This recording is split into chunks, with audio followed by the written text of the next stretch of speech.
कथा प्रेम आणि काकूचा खट्याळ धडा. एका सायंकाळच्या गप्पांमधून समीर आणि त्याच्या लाडक्या काकू यांच्यातील संवाद एका मजेदार आणि अनपेक्षित वळणावर येतो. प्रेयसीच्या आठवणींनी सुरू झालेली ही कथा काकूच्या खोडकर प्रश्नांनी आणि समीरच्या लाजऱ्या उत्तरांनी अधिक रंगत जाते. काकूच्या बेडरूममध्ये नेमकं काय घडलं आणि समीरला फिगर मोजण्याचा धडा कसा मिळाला, चला या रसाळ आणि भावनिक कथेचा आनंद घेऊया. काकू, तुझ्याशिवाय मला कसं जमेल, कोण जाणे. मी असं नका बोलू काकू, असं म्हणत मी तोंड पाडलं. काकू लगेच माझ्या शेजारी बसली आणि माझे गाल खेचले. त्या स्पर्शाने मला माझ्या प्रेयसीची आठवण झाली आणि मी तिच्या विचारात हरवून गेलो. काकूने माझी तंद्री मोडली. अरे समीर, कुठे गेलास? मी नाही काकू, ते आपलं. काकू, काय ते? सांग ना स्पष्ट. मी लाजत म्हणालो. ते तुम्ही गाल खेचलात ना? मला प्रेयसीची आठवण आली. काकू हसत म्हणाली, अरे वा समीर, प्रेयसी आहे आणि मला कधीच सांगितलं नाहीस. मी काकू, तसं कधी विषयच आला नाही आपल्यात. काकूंनी उत्साहाने माझ्या प्रेयसीची सगळी माहिती काढली आणि म्हणाल्या, चल तिचा फोटो दाखव. मी मोबाईलमधले आमचे सेल्फी आणि तिचे काही स्टायलिश फोटो काकूंना दाखवले. काकू फोटो पाहत म्हणाली, वाह समीर, काय कमाल मुलगी निवडलीस, किती सुंदर आहे आणि हो खूपच आकर्षकही. आकर्षक हा शब्द ऐकताच माझ्या अंगावर शहारा आला आणि मी मनातून लाजलो. मी हसू लपवत म्हणालो, काकू असं काय बोलता? काकू खट्याळपणे हसत म्हणाली, अरे हसतोयस काय?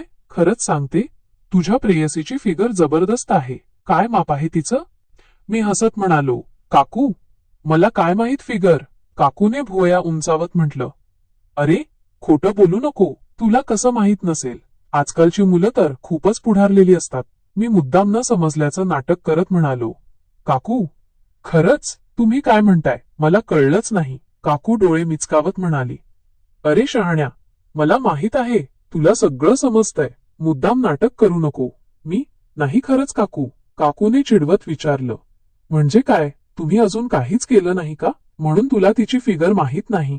मी लाजत म्हणालो, असं नाही काकू, झालंय आमचं सगळं, पण फिगर मोजायचं म्हणजे काय ते मला जमत नाही. काकू हसत म्हणाली, काय समीर, तुला साधी फिगर मोजता येत नाही, मग कसं चालणार? मी विचारात पडल्याचं नाटक करत म्हणालो, काकू फिगर मोजतात कसं ते सांगा ना. काकूने डोळे मिचकावत म्हटलं, अरे अगदी सोपं आहे, चल मी तुला शिकवते. हे ऐकताच माझं हृदय जोरात धडधडायला लागलं. बोलता बोलता आम्ही काकूच्या बेडरूमकडे गेलो. काकूच्या बेडरूममध्ये पोहोचताच तिने मला खुर्चीवर बसायला सांगितलं. ती ड्रेसिंग टेबल जवळ गेली आणि मोजपट्टी हातात घेतली. समीर, आता नीट पहा, फिगर मोजणं म्हणजे काय ते मी तुला प्रॅक्टिकली दाखवते, असं म्हणत ती मोजपट्टी फिरवत माझ्याकडे आली. मी उत्साह आणि लाज यांच्या मिश्रणात म्हणालो, हो काकू, सांगा कसं करायचं. काकू हसत म्हणाली, फिगर म्हणजे बॉडी मेजरमेंट, छाती, कमर आणि हिप्सचं माप. हे नीट मोजलं की तुझ्या प्रेयसीसाठी छान कपडे घेता येतील. तिने मोजपट्टी स्वतःच्या कमरेभोवती लपेटली आणि दाखवलं, पहा, कमरेचं माप असं घ्यायचं. मोजपट्टी ना खूप टाईट ना खूप सैल, अगदी बरोबर बसायला हवी. मी डोळे विस्फारून पाहत होतो. काकूच्या प्रत्येक हालचालीने माझी धडधड वाढत होती. चल आता तू करून बघ, असं म्हणत काकूने मोजपट्टी माझ्या हातात दिली. मी थरथरत्या हातांनी तिच्या कमरेचं माप घ्यायला सुरुवात केली. काकू हसत म्हणाली, अरे एवढं घाबरतोयस काय? तुझी प्रेयसी असती तर काय केलं असतंस? मी लाजून हसलो आणि कसंबसं माप घेतलं. काकूने मला छाती आणि हिप्सचं माप कसं घ्यायचं हेही सांगितलं. ती स्वतःचं उदाहरण देऊन समजावत होती. समीर, माप घेताना काळजी घ्यायची. तुझ्या प्रेयसीला तू असं माप घेऊन तिच्यासाठी परफेक्ट ड्रेस घेऊ शकतोस.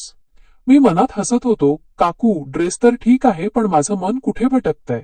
पण मी शांतपणे तिच्या सूचना ऐकत होतो. शेवटी काकूने विचारलं, आता समजलं ना फिगर कशी मोजायची? तुझ्या प्रेयसीला भेटल्यावर हे करून बघ आणि मला सांग कसं वाटलं. मी हसत म्हणालो, काकू तुम्ही तर मास्तर आहात, आता सगळं कळलं. काकू खट्याळपणे हसत म्हणाली, अरे आयुष्यात थोडी मजा आणि शिकवण हवीच. आम्ही हसत हसत बेडरूम मधून बाहेर आलो. माझ्या मनात काकूचा हा खट्याळ धडा आणि प्रेयसीच्या आठवणींची एक गोड गाठ बांधली गेली. मित्रांनो, ही होती समीर आणि त्याच्या काकूची रंजक प्रेमकथा. प्रेम, खट्याळपणा आणि एक अनपेक्षित धडा यांनी भरलेली ही कथा तुम्हाला कशी वाटली? तुमच्या मित्रांसोबत शेअर करा आणि अशाच मजेदार कथांसाठी जोडलेले रहा. धन्यवाद.